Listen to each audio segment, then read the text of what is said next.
नमस्कार सभी को नमस्कार। देखिए, आज का जो सेशन है, इस सेशन में पढ़ाई से रिलेटेड कोई बात नहीं होने जा रही है, ये मैं आपको पहले ही बता दूं। आज के सेशन में ना ज़्यादा समय नहीं लूँगा, बस ये है कि एक छोटा सा डिस्कशन मैं भी करना चाहता हूँ, जो कि आजकल चल रहा है। ठीक है, और आप समझ ही गए होंगे मैं किस टॉपिक की बात कर रहा हूँ। मैं बात कर रहा हूँ न्यूज़ एंकर की, जिसने कुछ टीचर्स के लिए उल्टा सीधा बोल दिया है, और फिर सभी टीचर्स है ना एक हो गए हैं, और होना भी चाहिए। टीचर्स कम्युनिटी का एक रहना ज़रूरी है। बच्चों के है ना भविष्य के लिए आवाज़ उठाते हैं, बात करते हैं, तो ये ज़रूरी है। अब देखिए, बात ये है कि पहली बात तो उस न्यूज़ एंकर को है ना ऐसा नहीं बोलना चाहिए, है ना। हर जगह सम्माननीय शब्द का इस्तेमाल करना चाहिए।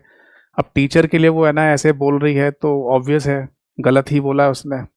ठीक है, भले ही अपनी बात को है ना किसी और तरीके से वो रख सकती थी न्यूज़ एंकर, बट अगर गलत शब्दों का इस्तेमाल किया तो वो गलत ही है, हर तरीके से गलत है। हो सकता है, ऐसा भी हो सकता है कि इसके पीछे ना पूरी एक स्क्रिप्ट हो, कि आपको है ना स्क्रीन पर आके लाइव आकर है ना न्यूज़ में आकर आपको ऐसे बोलना है, ताकि है ना थोड़ा सा ध्यान भटकाया जा सके, है ना। थोड़ा सा एक अलग ही डिबेट शुरू हो जाए, है ना, टीआरपी है ना बहुत ज़्यादा बढ़ जाए। तो इस तरीके के है ना पीछे बैकग्राउंड में प्रोसेस चलते रहते हैं, ये आप लोगों को भी पता है। कि अगर कोई नया मुद्दा उठा हुआ है, उसे अगर भटकाना है, तो एक नया टॉपिक और छेड़ दो, तो आधे लोग फिर उसी में लग जाते हैं। ठीक है ना।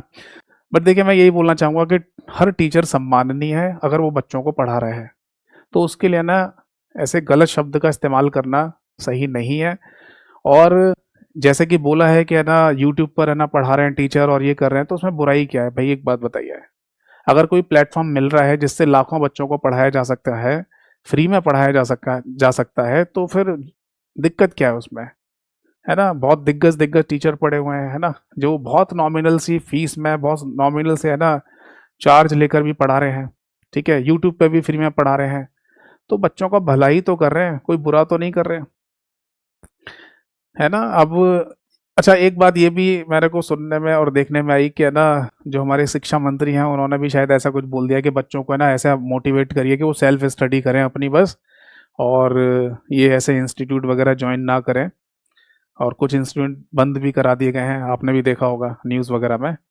तो सेल्फ स्टडी करें केवल, और इधर उधर पढ़ने की ज़रूरत नहीं है उनको। ठीक है, तो ये बताइए कि अगर बच्चे आ रहे हैं, पढ़ रहे हैं, तो इसका मतलब सीधा सीधा यही है ना कि उन बच्चों को ज़रूरत है। उनके बैकग्राउंड में, उनकी है ना स्कूलिंग में वो उस तरीके की पढ़ाई नहीं हो पाई, है ना। जिस तरीके का आप पेपर दे रहे हो, आप पेपर क्लियर करना है।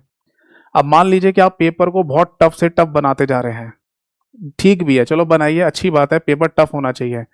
बट अगर आपने उसी लेवल की पढ़ाई स्कूलिंग में अगर करा दी होती, तो क्या उस बच्चे को फिर से दोबारा एक अलग ही लेवल पे पढ़ने की जरूरत पड़ती? नहीं ना।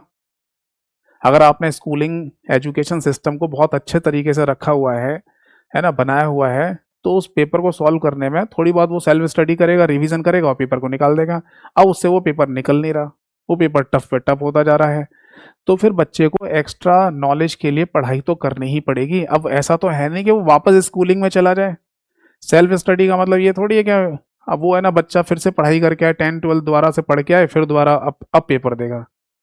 अब वो 10 12 कर चुका है, ग्रेजुएशन कर चुका है, तो अब उसे पेपर अगर देने जाना है और पेपर उसका उसको लग रहा है बहुत टफ है, मैं नहीं दे पा रहा, उस तरीके की हमारे स्कूल में तो पढ़ाई कराई नहीं गई थी, तो फिर वो पढ़े कहाँ से? केवल अपने आप ही सेल्फ स्टडी करे, और अगर उसे डाउट आएगा तो वो कहाँ से पूछेगा, किससे पूछेगा भाई? तो इसी वजह से तो सारे टीचर्स लगे हुए हैं, ताकि बच्चों का भला हो, बच्चों को पढ़ाया जा सके।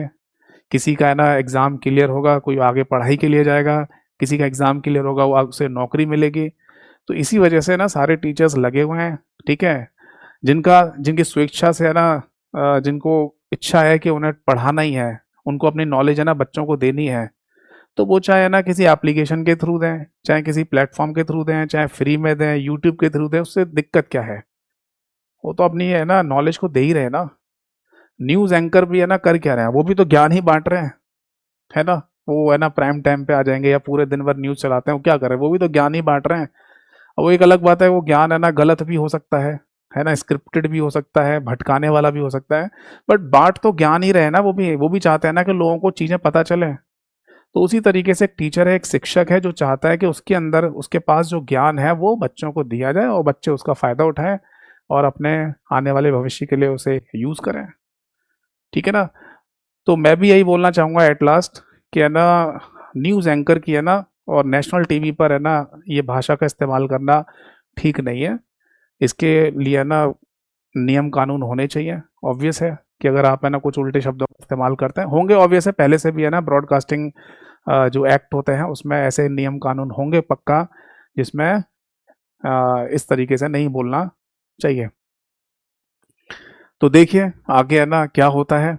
ठीक है, बाकी तो है ना जैसे सारे टीचर्स एक साथ हैं, टीचर्स कम्युनिटी एक साथ है और होनी भी चाहिए। ठीक है, आप बच्चों का प्यार भी टीचर्स के साथ है, टीचर्स का प्यार भी बच्चों के साथ है। ठीक है, तो आप सभी लोग है ना तैयारी करिए अच्छे से।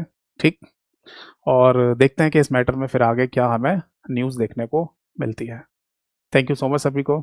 जय हिंद, वंदे मातरम।